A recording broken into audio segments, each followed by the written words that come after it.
कई सारे स्टूडेंट साल भर मेहनत करते हैं लेकिन एग्जाम में कुछ गलतियां कर देते हैं जिससे उनके रिजल्ट अच्छे नहीं आते।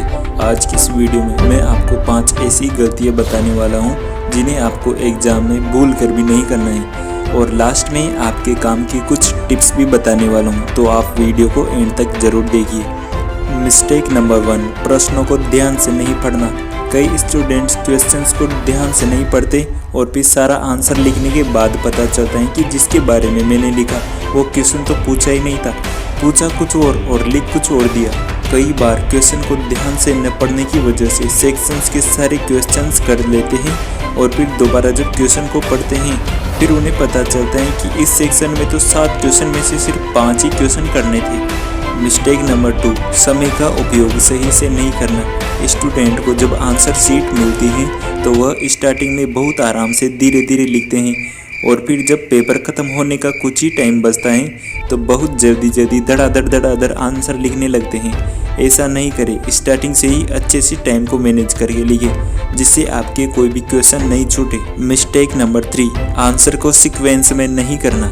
कई सारे स्टूडेंट सबसे पहले तो जो क्वेश्चन आता है वह क्वेश्चन करते हैं। आप भी ऐसे ही करें, लेकिन इस बात का ध्यान जरूर रखें कि जैसे आपके पेपर में 4 सेक्शन है, section A, section B, section C और सेक्शन डी, तो आप सेक्शन ए के क्वेश्चन को सेक्शन सी और सेक्शन सी के क्वेश्चन को सेक्शन डी में नहीं करें। इससे एग्जामिनर को कॉपी चेक करने में बहुत टाइम लगता है जिससे आपको कम मार्क्स भी मिल सकते हैं।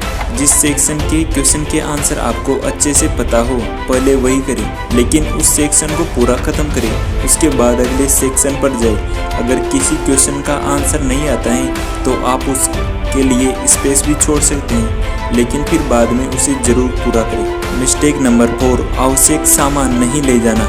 आप जब भी एग्ज़ाम देने जाए तो सभी आवश्यक सामान जैसे पेंसिल, शार्पनर, रबर, स्केल आदि को जरूर अपने साथ ले जाएं। जब एग्ज़ाम देने जाए तो आप अपने साथ कम से कम 2 पेन जरूर ले जाएं। मिस्टेक नंबर 5, एग्ज़ाम के लास्ट टाइम में कॉपी रीचेक नहीं करना। आप स्टार्टिंग से ही टाइम को मैनेज करके लिखें जिससे लास्ट में कॉपी चेक करने का टाइम बच जाए। लास्ट में कॉपी चेक करने से किसी क्वेश्चन के आंसर में कोई गलती हुई हो तो उसे आप ठीक कर सकते हो। क्वेश्चन छूट गया हो तो आप उसका भी आंसर लिख सकते हो।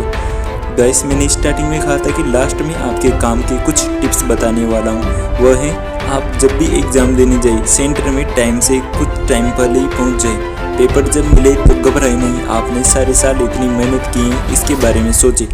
एग्जाम में नई पेन से नहीं लिखें, इसे अच्छे से लिखने में नहीं आता। आप कोई पुराने पेन का ही यूज करें जिसे आपने कुछ टाइम पहले खरीदा हो, उसे आप यूज करें। Thanks for watching guys. दोस्तों, मेरी भगवान से प्रार्थना है कि आपका पेपर बहुत अच्छा जाए। मेहनत करते रहिए दोस्तों।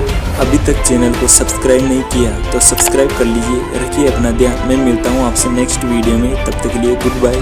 जय हिंद, जय भारत।